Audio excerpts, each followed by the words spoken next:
Run, run, run, Ronita. Run, run, Ronita.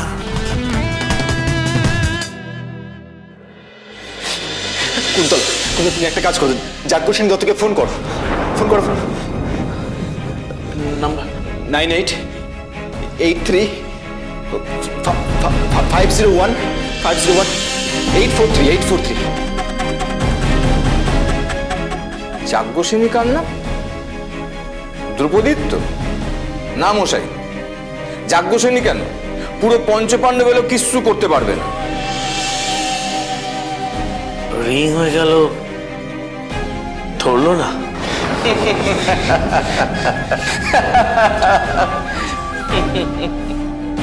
যা ধরলো না। কুন্তল, কুন্তল আরেকবার ট্রাই কর প্লিজ, আরেকবার।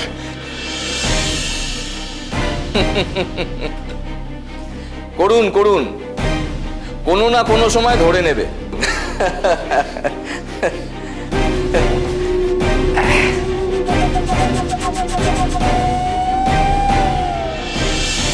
Good, good, very good, very good. Well done, well.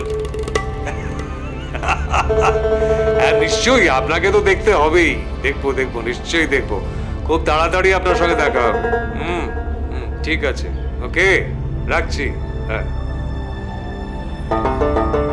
Yes sir, বাকি কি জালে ধরা পড়িছে? শুধু জালে নয়, খাঁচায়ও ট্রান্সফার হয়ে গেছে। বুঝেছি স্যার, ক্যাচ কট কট ফট পুলিশ আগে মানে কারণে পুড়ে দিছে। কি আনন্দ আকাশে বাতাসে। বড়বাবু, হ্যাঁ, এবার কিন্তু মাঠে নেমে খেলতে হবে আপনাকে। আমি কিন্তু সাইড লাইনে। স্যার আপনি কিচ্ছু ভাববেন নিকো, কিচ্ছু ভাববেন নিকো। আমি সারা মাঠ জুড়ে একা খেলে দেব না। না না না, একা খেলে তো হবে না, আরো অনেক প্লেয়ার লাগবে। আপনি সাক্ষীর কথা বলতেছেন? সে সাক্ষী আমি জোগাড় করে দেবানি। মামুদপুরের অর্ধেক লোক রে নি হাজির করে দেবানি। তারা প্রত্যেকে বলবানি যে সঞ্জয় সেন মানে রায়বাড়ির জামাই সঞ্জয় সেন রায়বাড়ির মদতে, না না শুধু মদত বললি তো হবে না, সক্রিয় মদতে ওই রনির বাবা ভুবন মন্ডল রে মোটা টাকা দিয়ে রনি রে কিনে আনিছে। শেষ মুহূর্তে বয়ান বদলে যাবে না তো? বয়ান বদলের কথা বলতেছেন স্যার? বয়ান বদল সেরকম দরকার পড়লি ওই বয়ানের মধ্যে ময়াম ঠেসি ঠেসি বলি দেবানি। স্যার আপনি তো জানেন, আপনাকে তো আমি বলিছি যে আপনার মা বাবার আশীর্বাদে আমার টাকা পয়সার কোনো অভাব নেই গো। আমি শুধু চাই রনিকে আপনার দরকার। এই তো স্যার মনে আছে, স্যার এই মনে আছে। বড়বাবু, এই তো একটা 13-14 বছরের মেয়ে, বাচ্চা মেয়ে, ওকে নিয়ে আপনি কি করবেন বলুন তো? স্যার কুকুর বলেন, বিড়াল বলেন আর মেয়ে বলেন, ছোট থেকে না পুষতে হয়, তাহলে পোষ মানে। ঠিক আছে ঠিক আছে, আপনার দর্শন টর্শন আপনার কাছে রাখুন। আপনার দরকার আপনি পেয়ে যাবেন। ঠিক আছে, মুখটারই তো বোঝা বড় প্রবলেম। হ্যাঁ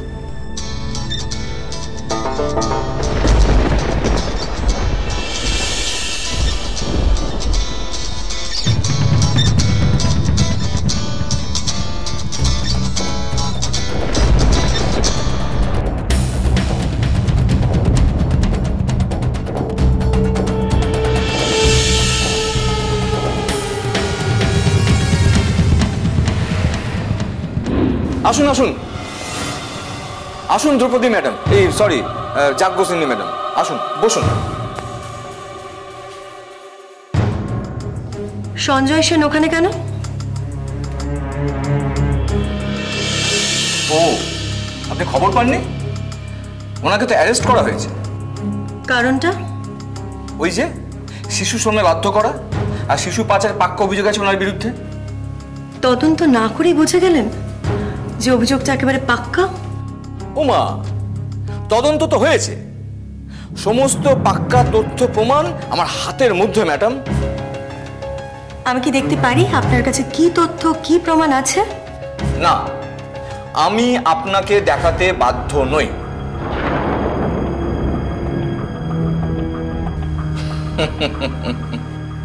এই কথাটা আপনি ছাড়া অন্য যে কাউকে বলতাম, কিন্তু আপনাকে তো বলতে পারবো না।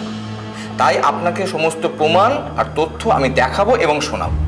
জাগরুক সেন প্লিজ, আমার কথা আপনি এখন ভাববেন না। আমার যা হয় হোক। রনি মিসিং, রনিকে প্লিজ খুঁজে বার করুন প্লিজ। আপনি চুপ করুন, আমার কাজটা আমাকে করতে দিন। যেটা প্রায়োরিটি দেওয়া দরকার বলে আমি মনে করছি, আমি সেটাই করছি। আসলে অন্য একজন লোকের কাছ থেকে ফোন এলো, তারপর মেয়েটা গায়েব হয়ে গেল, তো তাই। দেখুন, দয়া করে আমার কাজটা আমাকে করতে দিন। অফিসার, আমি দেখতে চাই কি তথ্য প্রমাণ আপনার কাছে আছে, দেখান, আমি দেখতে চাই। তাহলে ম্যাডাম আপনাকে যে একটু ওয়েট করতে হবে। ওকে, ওয়েট করছি। ম্যাডাম নমস্কার, আমি কুন্তল রায়, সঞ্জয় সেন আমার বোনের হাজবেন্ড। নমস্কার, আমি জাগরুক দত্ত। আপনার সঙ্গে আমার কিছু কথা রয়েছে, চলুন তো একটু বাইরে চলুন। ম্যাডাম আপনারা চাইলে এখানে ওয়েট করতে পারেন।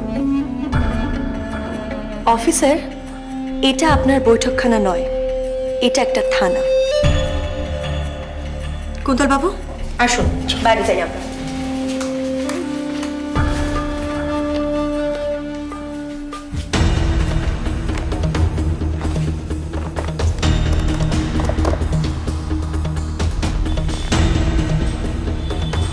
সঞ্জয় আপনার উপরে খুব ভরসা করে। ও আমায় বলেছিল আপনাকে ফোন করতে, আমি করতেই যাচ্ছিলাম, আপনি চলে এলেন। আচ্ছা, আপনি কার কাছ থেকে শুনলেন যে সঞ্জয় পুলিশ কাস্টাডিতে? আপনি যার কাছ থেকে খবরটা পেয়েছেন তার কাছেই। মানে রনি? ইয়েস, থানায় বড়বাবুর কাছে সঞ্জয় বাবুর কেসটা সম্পর্কে বেশি জানতে চাওয়ায় আপনার নিশ্চয়ই মনে হচ্ছিল রনির ব্যাপারে আমি খুব ঔদাসীন্য দেখাচ্ছি। কিন্তু রনি কোথায়? ও কিভাবে খবর দিল আপনাকে? বলছি।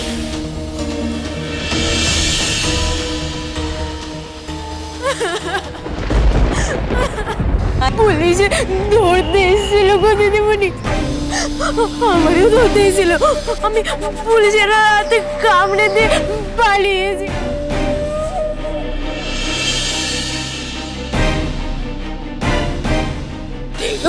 তুমি একদম চিন্তা করো না, তোমার খিচুড়ি দাদার কিচ্ছু হবে না। তুমি তুমি নিশ্চিন্তে থাকো। তুমি তুমি এক কাজ করো, তুমি আমার সাথে চলো। এসো এসো এসো, আমার সাথে এসো। মাই গড, তার মানে রনি আপনার কাছে? হ্যাঁ, রনি গাড়িতে উঠেই আপনার কথা আমাকে বলে। আপনার ফোন নাম্বারটা আমাকে দুবার বললো, কিন্তু টেনশনের জন্য বোধহয় ভুল নাম্বার বলে ফেলেছে। আমি বারবার ফোন করছিলাম আপনাকে, কিন্তু ফোনটা বারবার রং নাম্বারে চলে যাচ্ছিল। কি করব কিছু বুঝতে পারছিলাম না, তাই ভাবলাম যে গাড়িটা আবার আগের জায়গায় ফিরিয়ে আনি। গাড়িটা আবার আগের জায়গায় ফিরিয়ে আনলাম, ওখানেই আপনার জন্য ওয়েট করছিলাম। ভাবলাম আপনার হয়তো দেখা পাবো, কিন্তু শেষ পর্যন্ত আপনার দেখা না পেয়ে আমি ড্রাইভারকে দিয়ে রনিকে আমার বাড়ি পাঠিয়ে দিলাম, আর ট্যাক্সি ধরে আমি থানায় চলে এলাম। ভালোই করেছেন। রনির খবরটা সঞ্জয়কে দিতে হবে, তাহলে শান্তি পাবে। খবরটা তো দেবেন, কিন্তু খবরটা কিভাবে সঞ্জয়কে দেবেন বলুন তো? মানে আমি কোনোভাবে চাই না যে পুলিশ এই মুহূর্তে রনি কোথায় আছে বা রনির ব্যাপারে কিছু জানুক। আচ্ছা, এখন সঞ্জয়কে ছাড়ানোর ব্যবস্থা কি করা যেতে পারে? সেটাই তো ভাবছি। পুলিশ এবার খুব পাকা কেস দিয়েছে মনে হচ্ছে। দেখি বড়বাবুর সাথে আগে কথা বলি, বড়বাবু কি তথ্য প্রমাণ দেন আগে সেটা দেখি, তারপরে পরে পদক্ষেপটা ঠিক করব।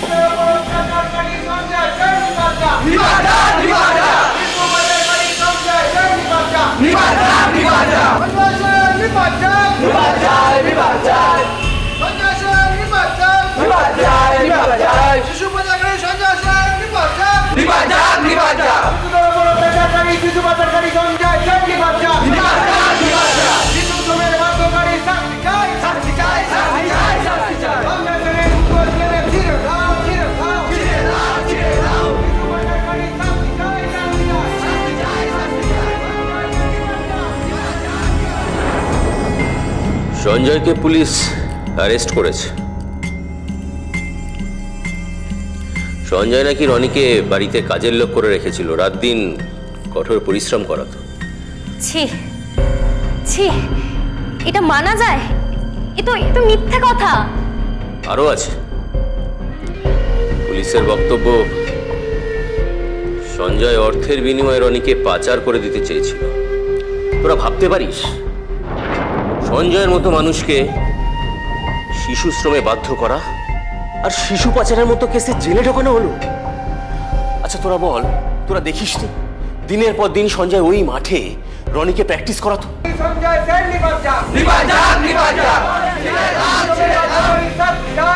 এরা কারা? এরাও গ্যালাক্সির ছেলে, তবে গ্যালাক্সির যিনি মাথা, গ্যালাক্সির নোংরা পলিটিক্সের যিনি মাথা মলয় ভৌমিক, তার পাঠানো ছেলে এরা।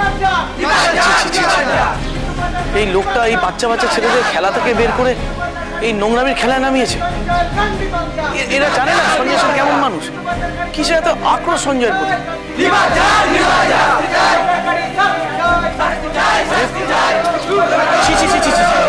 এরা রিপোর্টার হয়ে গেছে।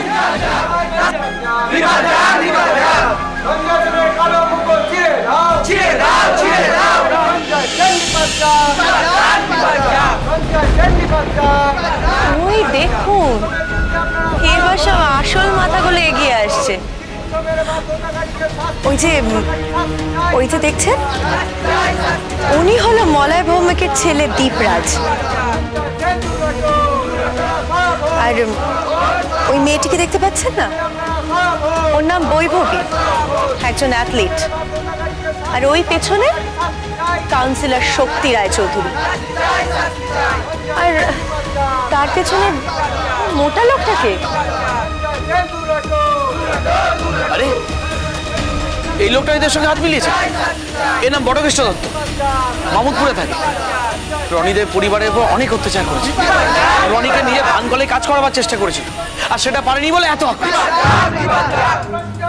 ম্যাডাম, ওই লোক মানে বটকৃষ্ণ দত্ত এই এফআইআরটা করেছে। জানি তো, আমি সব জানি। শুধু আমি নকো, আমার মামুদপুরের গ্রামবাসীরাও সব জানে। এই সঞ্জয় সেন মামুদপুর গ্রামে গিয়ে ওই একরত্তি মেয়েটারে কিসব ভুসুং ভাসুং দে, আর ওর বাপ মার মুখে এই টাকার বান্ডিল গুজে দে রনিটারে কলকাতায় নিয়ে এলো। যত মেদ ততটাই মিথ্যে। বেশ কিছুদিন আগে আমরা একটা খবর, তোরটা আমি বলি। ঠিক একই ঘটনা ঘটে চলেছিল। আইনের চোখ তো বাধা, তাই তুমি যা বোঝাবে তাই বুঝছি। তাই ঘটনাটা জনসমক্ষে এসেছে। জানি তো, আমি সব জানি। শুধু আমি নকো, আমার মামুদপুরের গ্রামবাসীরাও সব জানে। এই সঞ্জয় সেন মামুদপুর গ্রামে গিয়ে ওই কিসব ভুসুং ভাসুং দে, আর ওর মা বাবারে ওই টাকার বান্ডিল মুখে গুজে দে রনিটারে কলকাতায় নিয়ে এলো। হ্যাঁ বলো, যা খুশি বলো। আপনি বাড়িতে আছেন না অফিসে? না না, বাড়িতেই আছি, সন্ধ্যাতে আছি, সন্ধ্যের পর বেরো। আপনার সঙ্গে আমার খুব জরুরি দরকার। আমি কি একবার আপনার বাড়ি আসতে পারি? চলে এসো।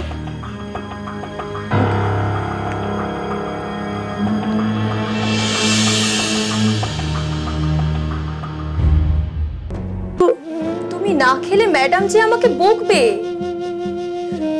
তোমার আর কতবার বলতে হবে নি, খিচুড়ি দাদা না এলে আমি খাবো দেখো আমি। তুমি যাও, তোমার কাজ করো। ঠিক আছে, আমি খাবারটা এখানে রেখে গেলাম, তুমি খেয়ে নিও। আমি এখন যাচ্ছি।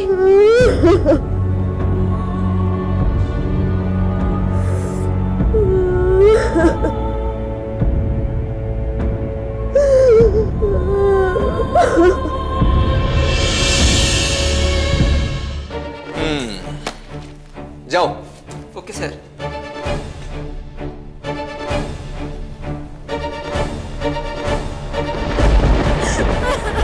আরে রনি না, ড্রাইভার, দাঁড়াও তো।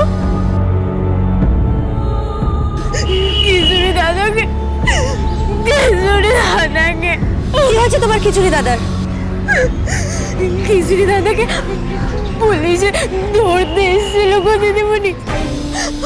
আমারও ধরতে এসেছিল, আমি পুলিশের হাতে কামড়ে দিয়ে পালিয়েছি। তাই রনি আপনার কাছে? আস্তে আস্তে। পুলিশ রনির কথাটা শুনতে পেলে বিপদ। আপনাকে যে কি করে ধন্যবাদ দেব, আমি তো চিন্তাতে মরেই যাচ্ছি। সত্যি আপনার এই ঋণ আমি জীবনে ভুলব না। সঞ্জয় বাবু, আপনি একজন অসাধারণ বড় মনের মানুষ। আমার কাছে আপনার কি ঋণ থাকবে? বরং আপনার চারপাশে আমরা যারা রয়েছি, আমরা আপনার কাছে ঋণী। এখান থেকে যে করেই হোক আপনাকে আমি মুক্ত করবই। আমাকে এইভাবে বলবেন না। একটা অনুরোধ আছে আপনার কাছে। আপনি আমার কথা না ভেবে, মানে আমার মুক্তির কথা না ভেবে, আপনি প্লিজ রনির জন্য ভাবুন। মানে আমি বলতে চাইছি যে আমার যা হয় হোক, কিন্তু আগামীকাল 20 তারিখ রনিকে ট্রায়ালে দৌড়াতেই হবে। কিন্তু সেটা কিভাবে সম্ভব?